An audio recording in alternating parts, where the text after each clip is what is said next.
نحمده ونصلي على رسوله الكريم أما بعد فأعوذ بالله من الشيطان الرجيم بسم الله الرحمن الرحيم رب اشرح لي صدري ويسر لي أمري واحلل عقدة من لساني يفقهوا قولي ربي زدني علما اللهم فقهنا في الدين السلام علیکم ورحمۃ اللہ وبرکاتہ۔ امید ہے آپ سب بہنیں خیریت و عافیت سے ہیں۔ اللہ تعالیٰ آپ سب کو دین و ایمان والی خوشگوار زندگی عطا فرمائے۔ سورہ یاسین آیت نمبر 68 سے شروع کرتے ہیں۔ بسم اللہ الرحمن الرحیم۔ وَمَن نُعَمِّرْهُ، اور جو عمر یعنی کہ عمر سے ہے، یعنی کہ جس کو ہم عمر دیتے ہیں، نُنَکِّسْہُ الٹا کر دیتے ہیں، فی الخلق اس کی پیدائش میں، یعنی کہ جس کو ہم لمبی عمر دیتے ہیں، یعنی کہ جب انسان بوڑھا ہو جاتا ہے تو وہ واپس بچپن کی طرف آ جاتا ہے، واپس کمزوری کی طرف آ جاتا ہے۔ افلا یعقلون، کیا وہ عقل نہیں رکھتے؟ یعنی کہ اللہ تعالیٰ بہت ساری نشانیوں کو بتاتے ہوئے انسان کے اندر کی جو عقل ہے اسے جھنجھوڑ رہا ہے کہ جس رب کی تم انکار کر رہے ہو، جس رب کو تم انکار کر رہے ہو، کیا تم اپنے آس پاس اس کی نشانیاں نہیں دیکھتے؟ اور اللہ تعالیٰ انسان کو اپنی کمزوری کا بھی احساس دلا رہا ہے کہ جو آج وہ عقل میں قوت میں بڑھ چڑھ کر بول رہا ہے، ایک وقت ایسا آئے گا کہ اسی دنیا میں رہتے پر ہی اللہ تعالیٰ اسے واپس کمزوری کی طرف لوٹائے گا۔ وَمَا عَلَّمْنَاهُ الشِّعْرَ، اور نہیں ہم نے سکھایا شعر، کس کو؟ رسول اللہ صلی اللہ علیہ وسلم کو۔ وَمَا يَنبَغِي لَهُ، اور نہیں وہ اس کے لائق۔ اللہ تعالیٰ یہ آیت میں جواب دے رہا ہے کہ جب یہ لوگ رسول اللہ صلی اللہ علیہ وسلم پر یہ باتیں کیا کرتے تھے کہ انہوں نے کہیں سے شاعری سیکھ کر یہ شعر بیان کر رہے ہیں، تو اللہ تعالیٰ بتا رہا ہے کہ وہ شاعری نہیں کر رہے ہیں، اور نہ ہی شاعری یعنی کہ شعر کہنا ان کے لیے کوئی لائق بات ہے، یعنی کہ ان کی شان کو جو ہے وہ سوٹ نہیں کرتا، کیونکہ اکثر شاعری میں کیا ہوتا ہے، بہت ساری باتیں جھوٹ پر مبنی ہوتی ہیں یا بنی بنائی ہوتی ہیں جو پوری طریقے سے حق پر نہیں ہوتی۔ تو اللہ تعالیٰ بیان کر رہا ہے کہ ان ہوا الا ذکرن، بلکہ یہ کیا ہے؟ نصیحت ہے، وقرآن مبین، اور قرآن ہے جو مبین یعنی کہ کلیئر ہے، یعنی کہ جو وہی نازل ہو رہی ہے رسول اللہ صلی اللہ علیہ وسلم کی طرف، اور جو تمہارے آگے وہ بیان کر رہے ہیں وہ کوئی شاعری نہیں، وہ کوئی کلام نہیں، بلکہ وہ قرآن ہے جس میں نصیحت ہے۔ لِيُنذِرَ مَنْ كَانَ حَيًّا، اور یہ نصیحت کس کے لیے ہے؟ کیوں آ رہی ہے یہ نصیحت؟ تاکہ ان لوگوں کو خبردار کر دیں جو زندہ ہیں۔ حیا یعنی کہ زندہ سے مراد کیا ہے؟ دل کا صحیح ہونا۔ ایسے دل جو حق کو قبول کرنے والے ہیں وہ ضرور اس سے کیا کریں گے؟ نصیحت حاصل کریں گے۔ وَيَحِقَّ الْقَوْلُ عَلَى الْكَافِرِينَ، اور تاکہ حجت تمام ہو جائیں کافروں پر، یعنی کہ اب جن کے دل مردہ ہو چکے ہیں، جو حق بات کو لیں گے نہیں، جو نصیحت کو حاصل نہیں کریں گے، وہ کم سے کم آخرت میں یہ ایکسکیوز نہیں دیں گے کہ ہمارے تک تو حق بات آئی ہی نہیں، کوئی ہم تک تیرا پیغام پہنچانے والا تھا نہیں، ہم جانتے نہیں تھے کہ تو ہی واحد معبود ہے، ہم جانتے ہی نہیں تھے کہ ہمیں اپنی زندگی کیسے گزارنا ہے، ہمیں دوبارہ اٹھایا جائے گا، ہمارے اعمال کے بارے میں سوال کیے جائیں گے، یہ سب ہم جانتے ہی نہیں تھے۔ یعنی کہ اس طرح کی یہ حجت یعنی کہ اس طرح کی باتیں نہ بیان کریں، اس لیے اللہ تعالیٰ ان پر حق بات ثابت ہو جائے، اس لیے اللہ تعالیٰ نے ہر ہمیشہ رسولوں کو اور اپنی طرف سے کتابوں کو نازل کرتا رہا ہے، یعنی کہ رسولوں کو بھیجتا رہا ہے اور ان کے ساتھ اپنے پیغام کو بھیجتا رہا ہے۔ اولم یروا انا خلقنا لهم مما عملت ایدینا، کیا وہ نہیں دیکھتے کہ ہم نے پیدا کیا جو کچھ اپنے ہاتھوں سے، یعنی کہ یہ ساری دنیا ہم نے بنائی ہے، اسی میں سے کیا ہے؟ انعامن، چوپائے، جس میں کیا ہے؟ جانور، کس طرح کے؟ اونٹ، گائے، بکری وغیرہ، بھیڑ، دمبا وغیرہ، یہ سب کچھ ہم نے پیدا کیا ہے۔ فہم لہا مالکون، اور وہ اس کے مالک ہیں۔ یعنی کہ اب اگلی نشانی اللہ تعالیٰ کیا بیان کر رہا ہے؟ یعنی کہ جس سے انسان فائدہ اٹھا رہا ہے، اب اس کی طرف بھی اس کی توجہ لے کر آ رہا ہے اللہ تعالیٰ کہ جس سے تم فائدہ اٹھا رہے ہو، جس کے تم مالک بنے بیٹھے ہو، اس چیز کو بھی ہم نے ہی پیدا کیا ہے، اور وہ تمہارے کنٹرول میں بھی اسی لیے ہے کیونکہ آگے بیان کرتا ہے وَذَلَّلْنَاهَا لَهُمْ فَمِنْهَا، ذَلَّلْنَاهَا، یہ ذلیل یعنی کہ اسے نرم بنا کر رکھنا، اسے کمزور بنا کر رکھنا، یعنی کہ ہم اس پر ڈومیننٹ رہ سکیں۔ چاہے کسی بھی چیز پر دیکھ لیں، انسان جب کوشش کرتا ہے تو وہ اس کا ماسٹر بن جاتا ہے، چاہے وہ شیر ہی کیوں نہ ہو، چاہے کوئی بھی جانور کیوں نہ ہو، یہاں تک کہ اسپیس میں اس کا چلے جانا کیوں نہ ہو، سائنس میں اس کی ڈسکوریز، انوینشنز کیوں نہ ہو، یہ ساری چیزیں وہ اس لیے کر پا رہا ہے کیونکہ اللہ تعالیٰ نے باقی دنیا میں جو کچھ بھی چیزیں ہیں اس کو مسخر کر دیا ہے، ہمارے لیے مسخر کر دیا ہے، یعنی کہ ہم لوگ یعنی کہ انسان ان چیزوں کو اپنے کام میں لا سکے، یہ اللہ کا فیصلہ ہے۔ تو کیونکہ اللہ تعالیٰ نے یہ سارے جانور بنائے تو اور انہیں عاجز کیا، انہیں نرم کیا تاکہ فَمِنْهَا رَكُوبُهُمْ کہ تم اس پر سواری بھی کرو، وَمِنْهَا يَأْكُلُونَ اور اسے تم اپنے لیے غذا کے طور پر بھی استعمال کرو، وَلَهُمْ فِيهَا اور اس میں ہے منافع و مشارب، منافع یعنی کہ منافع سے یعنی کہ بہت سارے فائدے بھی ہیں، اور مشارب کیا ہے؟ مشروبات یعنی کہ کھانے پینے کی چیزیں، جیسے کہ ایک مثال کے طور پر دودھ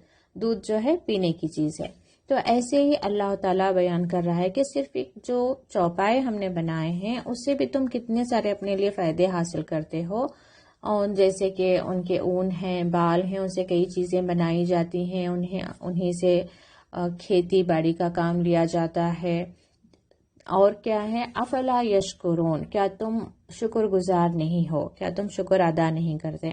یعنی کہ شکر ادا کرنے کا ایک طریقہ کیا ہے کہ کھائے پیے اور اپنی منمانی کیے نہیں، اللہ کے بنائی ہوئی چیزوں کو استعمال جب تم کر رہے ہو تو اس کے بنانے والے، اس کے خالق کی بھی تمہیں جو ہے اطاعت کرنی ہے۔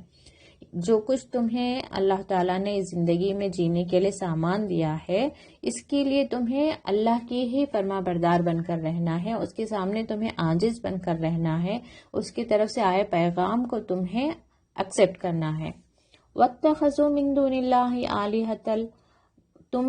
یعنی کہ وہ بنا لیتے ہیں اللہ کے سوا آلہہ، الہ کا جمع آلہتن ہے، الہ یعنی کہ معبود، آلہتن یعنی کہ بہت سارے معبود، یعنی کہ جس رب نے تمہارے لیے سارا سامان زندگی تمہیں عطا کی ہے اس کو چھوڑ کر تم کسی اور کو معبود بنا لیتے ہو، وہ بھی کس لیے؟ لعلہم ینصرون، تاکہ تمہاری وہ مدد کرے، جبکہ حقیقت کیا ہے؟ لا یستطیعون نصرہم، اور نہیں وہ استطاعت رکھتے ان کی مدد کی۔ اب اللہ کے سوا لوگوں نے جس کسی کو بھی اپنا معبود بنا لیا ہے، یا اللہ کے ساتھ جس کسی کو بھی یہ شریک ٹھہراتے ہیں کہ یہ ہمیں اولاد دے گا، یا اس سے ہمیں رزق ملتا ہے، یا وہ فلاں گاڈ جو ہے بارش برسائے گا، یا فلاں گاڈ جو ہے ہمیں علم دے گا، یا ہمارے بگڑے کام بنائے گا، ہمیں شفا دے گا، یا چاہے وہ انسانوں میں سے کسی کو انہوں نے بنا لیا ہے کہ وہ پیر بابا ہیں جو وفات یافتہ ہیں یا جو زندہ ہیں کہ ان سے ہم اپنی حاجت پوری کر لیں گے، یا کچھ لوگوں نے تو، کچھ مذہب کے لوگوں نے تو جانوروں کو بھی بنا لیا ہے، پرندوں کو، یا پھر پیڑ پودوں کو، آسمان میں چاند تاروں کو، ستاروں کو یا سورج کو، سب کو اپنا معبود بنا کر رکھا ہے۔ تو کیا وہ استطاعت رکھتے ہیں؟ واقعی کیا وہ استطاعت رکھتے ہیں کہ وہ ان کی مدد کرے؟ بلکہ اللہ تعالیٰ کیا فرما رہا ہے؟ وَهُمْ لَهُمْ جُنْدٌ مُحْضَرُونَ، بلکہ یہ خود جو ہیں ایک لشکر کے طور پر ان کے سامنے ہمیشہ حاضر رہتے ہیں، یعنی کہ جیسے ہی کوئی ان کے بت کو توڑنے آیا تو بت تو اپنا ڈیفنس نہیں کرے گا، بلکہ یہ لوگ کھڑے ہو جائیں گے اسے بچانے کے لیے۔ جیسے ابراہیم علیہ السلام کے بھی واقعے میں ہم دیکھتے ہیں کہ ابراہیم علیہ السلام نے تمام بتوں کو توڑ دیا اور یہ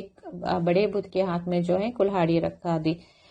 تو یہ لوگ دوڑتے ہوئے آئے اور یہی کہے کہ کس نے توڑے ہیں، تو ابراہیم علیہ السلام نے جب کہا کہ یہ بڑے بت نے توڑے ہیں تو ان کا سوال یہی تھا کہ یہ کیسے توڑ سکتا ہے۔ تو ابراہیم علیہ السلام نے بھی یہی سوال کیا تھا کہ جب یہ اپنے آپ کو نہیں بچا سکتے، دوسروں کو نہیں بچا سکتے، تو تمہارے معبود کیسے ہو سکتے ہیں، یہ تمہارے کس کام آ سکتے ہیں؟ اور اس وقت بھی قوم یہی کہتی ہے کہ ابراہیم علیہ السلام کو آگ میں ڈال دو اور اپنے معبودوں کی مدد کرو، یعنی کہ اس وقت ان کا سٹیٹمنٹ یہی رہتا ہے کہ انہیں ان کے معبودوں کو جو ہے بچانے کی ضرورت ہے،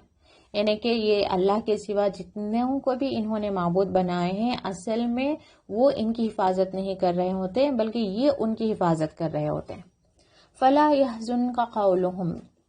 پس نہ غمگین کریں ان کی باتیں تمہیں، یعنی رسول اللہ صلی اللہ علیہ وسلم کو تسلی دی جا رہی ہے کہ جو مکے کے کفار تھے یا مشرک تھے کئی طرح کے باتیں کیا کرتے تھے رسول اللہ صلی اللہ علیہ وسلم پر، کبھی شاعر ہونے کا یا کبھی انہیں جنون ہے اس طرح کی باتیں کیا کرتے تھے، یا اس کے علاوہ بھی جو ہے یہ بھی ان کے اندر بار بار سوال آتا تھا کہ جس قیامت کی تم بات کر رہے ہو وہ قیامت کب آئے گی،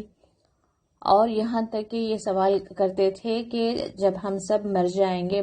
ہڈیاں بوسیدہ ہو جائیں گی، ریزہ ریزہ ہو جائیں گی، کیوں کر ہمیں پیدا کیا جائے گا؟ تو کئی طرح کے سوالات ہوتے تھے، تو اس لیے اللہ تعالیٰ کہہ رہا ہے یا اطمینان انہیں تسلی دے رہا ہے کہ فلا يحزنک قولہم، ان کی باتیں تمہیں غمگین نہ کریں، انا نعلم، بے شک ہم جانتے ہیں، ما یسرون وما یعلنون، جو وہ ظاہر کرتے ہیں اور جو وہ چھپاتے ہیں، ما یسرون جو وہ چھپاتے ہیں، وما یعلنون جو وہ ظاہر کرتے ہیں، یعنی کہ اللہ تعالیٰ خوب جانتا تھا کہ جو کفار مکہ ہیں، جو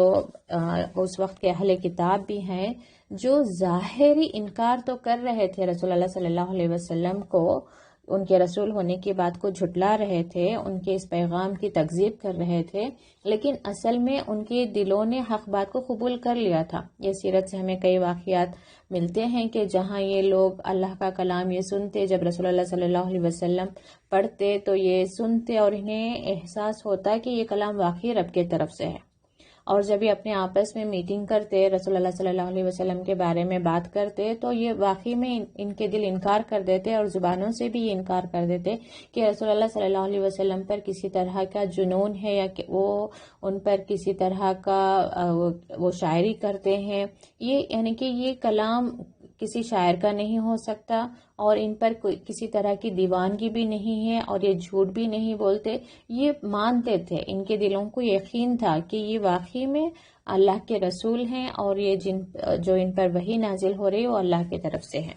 یہ جانتے تھے، لیکن کہیں پر ان کا تعصب تھا، کہیں پر ان کی دنیا چھوٹ رہی تھی، تو کہیں پر یہ بس اپنی ضد میں جو ہے اس کلام کو جھٹلا رہے تھے اور رسول اللہ صلی اللہ علیہ وسلم کے رسول ہونے کی بات کو یہ جھٹلا رہے تھے۔ تو اللہ تعالیٰ انہیں اطمینان دے رہا ہے کہ ہم خوب جانتے ہیں جو کچھ یہ چھپاتے ہیں اور جو ظاہر کرتے ہیں۔ اولم یر الانسان انا خلقناہ، کیا نہیں دیکھا انسان نے کہ بے شک ہم نے اس کو پیدا کیا ہے، من نطفۃ، ایک نطفے سے، فیضا ہوا خصیم مبین، پھر وہ خصیم مبین صریح جھگڑالو ہے، یعنی کہ یہ کہا جاتا ہے یا ہمیں تفسیر میں ملتا ہے کہ ایک شخص کفار مکہ کے سرداروں میں سے قبرستان سے ایک ہڈی لے کر آتا ہے جو بوسیدہ ہو گئی تھی اور اسے رسول اللہ صلی اللہ علیہ وسلم کے سامنے توڑ کر اسے جو ہے اڑا دیتا ہے، اور پھر سوال کرتا ہے کہ اللہ تعالیٰ اس سے دوبارہ کیوں کر زندہ کرے گا اس انسان کو؟ تو اس وقت یہ آیتیں نازل ہوئی تھیں کہ کیا اس نے نہیں دیکھا کہ ایک نطفے سے ہم نے اس کو پیدا کیا، یعنی کہ نطفہ جو ایک پانی کا ایک قطرہ ہے، اس سے ہم نے یہ سارا ایک انسان کھڑا کیا، اسے بولنا سکھایا، اسے بصارت دی، اسے قوت گویائی دی، یعنی کہ بات کرنے کی صلاحیت دی، اس سے سنوائی دی، اور اس کے ہاتھ اور پیر کام کرتے ہیں، سارا ہی کچھ ہم نے اس کے ایک چلتا پھرتا انسان بنایا، یہاں تک کہ وہ عقل بھی رکھتا ہے، سمجھ بھی رکھتا ہے، اور اتنا کہ وہ ہمارے سامنے اب حجتیں بھی کرنے لگا ہے، یعنی کہ اب اللہ ہی سے سوال کرنے لگا ہے کہ کیوں کر اللہ تعالیٰ پیدا کرے گا۔ وَضَرَبَ لَنَا مَثَلًا وَنَسِيَ خَلْقَهُ، یعنی کہ یہی بیان کرتا ہے اللہ تعالیٰ کہ وہ ہمارے سامنے مثالیں دیتا ہے کہ یہ ہڈی کو کیوں کر اللہ تعالیٰ پیدا کرے گا، یہ ایسا کیوں ہوا، ویسا کیوں ہوا، یعنی کہ سوالات ان لوگوں کے ہوا کرتے تھے، اور وَنَسِيَ خَلْقَهُ، اور اپنی ہی پیدائش کو یہ بھول چکے ہیں۔ قال من یحیی العظام وہی رمیم، اور کیا کہتا ہے انسان کہ کون پیدا کرے گا ان ہڈیوں میں سے جبکہ وہ بوسیدہ ہو گئے ہیں، رمیم یعنی کہ گلی سڑی۔ تو اس کے جواب میں اللہ تعالیٰ بیان کرتا ہے قل کہہ دیجئے یحییھا الذی انشاھا اول مرہ، کہ اس کو پیدا کرے گا وہی جس نے پیدا کیا پہلی مرتبہ، یعنی کہ جب تم کچھ تھے ہی نہیں اس وقت اللہ تعالیٰ نے پیدا کیا ہے، تو اب جب تم کچھ تھے یعنی کہ بنے، تم بڑے ہوئے، پھر تم مر گئے اور تمہارے کچھ اعضاء ہیں، کچھ اجزاء ہیں، چاہے تمہیں زمین میں تم بوسیدہ ہو کر ہی کیوں نہ ہو، تمہارے ہڈیوں کے ریزے ہی کیوں نہ ہو، یا تمہیں جلا کر راکھ بنا کر بھی کیوں نہ اڑا دیا ہو، لیکن تمہارے اجزاء ہیں نا، تو اس سے دوبارہ پیدا کرنا کون سی بڑی مشکل بات ہے۔ وَهُوَ بِكُلِّ خَلْقٍ عَلِيمٌ، اور وہ ہر شے کو پیدا کرنے والا ہے۔ اور اس کے تفسیر میں ہمیں ایک واقعہ بھی ملتا ہے کہ حدیث میں بیان ہوا ہے کہ ایک شخص نے مرتے وقت وصیت کی کہ مرنے کے بعد اسے جلا کر اس کی آدھی راکھ سمندر میں اور آدھی راکھ تیز ہوا والے دن خشکی میں اڑا دی جائے۔ اللہ تعالیٰ نے ساری راکھ جمع کر کے اسے زندہ فرمایا اور اس سے پوچھا تو نے ایسا کیوں کیا؟ اس نے کہا تیرے خوف سے، چنانچہ اللہ نے اسے معاف فرما دیا۔ یہ صحیح البخاری حدیث 6480۔ یعنی کہ اللہ تعالیٰ وہی بیان کر رہا ہے کہ جو یہ سوال کرتے ہیں ان سے کہہ دو کہ جب تم کچھ تھے نہیں تو بنا دیا، تو اب تو تمہارا پھر بھی کچھ چاہے راکھ ہی کیوں نہ ہو ہے کچھ جس سے بنانا بہت آسان ہے۔ الذی جعل لکم من الشجر الاخضر نارا، پھر اللہ تعالیٰ اپنی قدرت کی ایک اور مثال دیتا ہے کہ وہ جس نے تمہارے لیے شجر اخضر یعنی کہ درخت جو کیسا ہے، اخضری گرین ہرا بھرا، نارن آگ، یعنی کہ یوزولی اب دیکھیں کہ پیڑ پودوں کو ہی کاٹ کر اسی میں سے جو ہے چولہے وغیرہ جلایا کرتے تھے، یعنی کہ ایندھن کا کام لیتے تھے، یا تو وہ بات ہو سکتی ہے، یا پھر کہا جاتا ہے کہ عرب میں دو درخت ہیں، مرخ اور عفار، میم رے خا اینڈ عین فا الف رائے، تو اس کو آپ جیسے چاہے پروناؤنس کریں، مرخ یا مرخ اور عفار یا عفار۔ تو یہ دو درخت ایسے ہیں جن کی لکڑیاں آپس میں رگڑی جائیں تو آگ پیدا ہوتی ہے۔ تو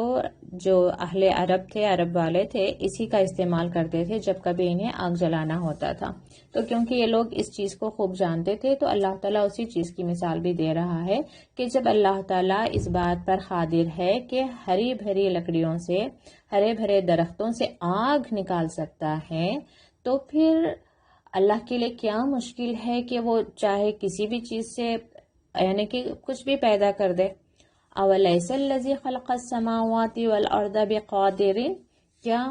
نہیں ہے وہ جس نے پیدا کیا آسمان اور زمین کو، بقادرین اس بات پر قادر کہ ان یخلق مثلہم، کہ ان جیسوں کو پیدا کرے۔ یعنی کہ اگرچہ تم مر کر بوسیدہ بھی ہو گئے تو جس نے آسمان اور زمین کو بنایا، یعنی کہ انسان تو کیا ہے، آسمان زمین کا ایک بہت ہی چھوٹا سا ایک اجزاء ہے، جبکہ آسمان اور زمین میں جو کچھ بنا ہے، جو کچھ بنایا گیا ہے وہ تو بہت زیادہ ہے۔ یعنی کہ اس قدر اللہ تعالیٰ چیزوں کو بنانے پر قادر ہے، تو پھر بھلا انسانوں کو بنانے پر کیوں نہیں قادر ہے۔ وَهُوَ خَلَّاقُ الْعَلِيمُ، اور وہ بے شک جو ہے خلاق یعنی کہ بہت زیادہ قابلیت رکھتا ہے پیدا کرنے کے لیے کسی بھی چیز کو۔ انما امرہ، کہ جب کبھی وہ کوئی کام کرنا ہوتا ہے، اذا ارادہ، جب وہ ارادہ کر لیتا ہے کسی کام کو کرنے کے لیے، ان یقولا، تو وہ کہتا ہے اس کو یعنی اس کام کو، کن، یعنی کہ اللہ تعالیٰ کتنا کہتا ہے جب وہ ارادہ کر لے کسی بھی کام کو، چاہے دنیا کو پیدا کرنا ہو یا جتنے لوگ یہ مر چکے ہیں انہیں حشر کے دن جمع کرنا ہو یا انہیں دوبارہ زندہ کرنا ہو، تو اللہ کے لیے کتنا کافی ہے کہ وہ کہہ دے کن، تو اس کے بعد کیا ہوتا ہے، فَيَكُونُ، تو وہ ہو جاتا ہے۔ یعنی کہ کسی بھی کام کے لیے بس اللہ کے لیے اتنا کافی ہے کہ وہ کہہ دے کن، یعنی کہ ہو جا، تو وہ ہو جاتا ہے۔ فَسُبْحَانَ اللَّهِ، تو پاک ہے، سبحان الذی، پاک ہے وہ جو بیدہ، جس کے ہاتھوں میں ہے، ملکوت یعنی کہ بادشاہت، کل شیء یعنی کہ ہر چیز کی بادشاہت اسی کے ہاتھوں میں ہے، وَإِلَيْهِ تُرْجَعُونَ، اور اسی کی طرف تم لوٹائے جاؤ گے۔ یعنی کہ اللہ تعالیٰ اب آخر میں یہی بیان کر رہا ہے کہ جن چیزوں پر تم اترا رہے ہو، جس دنیا کے پیچھے تم بھاگ رہے ہو، یا جس دنیا کے فائدے کے لیے تم اللہ کے اس کلام کو جھٹلا رہے ہو، یہ سارا کچھ بھی اللہ تعالیٰ نے ہی تمہیں دیا ہوا ہے، اور جب چاہے اس کو واپس لے سکتا ہے، چاہے ہماری زندگی ہو، چاہے دولت ہو، چاہے صحت ہو، یا چاہے اولاد ہو، یعنی کہ جس کے پاس بھی جتنی بھی دنیا ہے وہ ساری کچھ، یعنی کہ دنیا کا سامان جو بھی دیا ہوا ہے وہ اللہ تعالیٰ کی طرف سے ہی دیا ہوا ہے، اور زندگی، موت، دنیا، آخرت، ہر چیز کی بادشاہت، یعنی کہ ہر چیز کا مالک وہی ہے، اور اسی کی طرف تم لوٹائے جاؤ گے۔ اور جب ہمارے دلوں میں یہ بات بیٹھ جائے کہ ہمیں اللہ کی طرف لوٹنا ہے اور اللہ کو ہمیں اپنے ہر عمل کا جواب دینا ہے، تو اس وقت ہمارے اعمال جو ہیں مختلف ہوں گے، یعنی کہ ہم لاپرواہی کی زندگی نہیں گزار رہے ہوں گے، اللہ کی نافرمانیوں میں نہیں گزار رہے ہوں گے، بدعمالی میں نہیں گزار رہے ہوں گے۔ ہمارے اعمال اور ہمارے جو اخلاق کیسے ہوں گے، جیسے اللہ تعالیٰ کے قرآن میں، جیسے اللہ تعالیٰ نے اپنے بندوں کے لیے جہاں کہیں یا ایھا الذین آمنو کہہ کر ہمیں خطاب کیا ہے، اور ہم سے اللہ تعالیٰ یہ امید رکھتا ہے کہ ہم اپنے اعمال کو اس طرح سے بنا لیں، تو ہمارے اعمال بالکل ویسے ہی ہوں گے۔ اگرچہ ہمارے اندر یہ یقین پختہ ہے کہ ہمیں اپنے رب سے ملنا ہے اور اپنے تمام اعمال کا حساب کتاب ہوگا، تو ہمارے اعمال بھی اسی کے مطابق ہوں گے۔ تو اللہ تعالیٰ ہم سب کو اپنے حفظ و امان میں رکھیں، ہر طرح کی برائی سے، ہر شر سے، ہر گمراہی سے، شیطان کے شر سے ہمیں اپنے حفظ و امان میں رکھیں۔ اللہ تعالیٰ ہمیں اپنی اطاعت کرنے والوں میں بنا لیں، اللہ تعالیٰ اپنے محبوب ترین بندوں میں سے بنا لیں۔ اللہم اجعلنا من عبادک الصالحین واجعلنا من المقربین، آمین ثم آمین۔ سبحانک اللہم و بحمدک،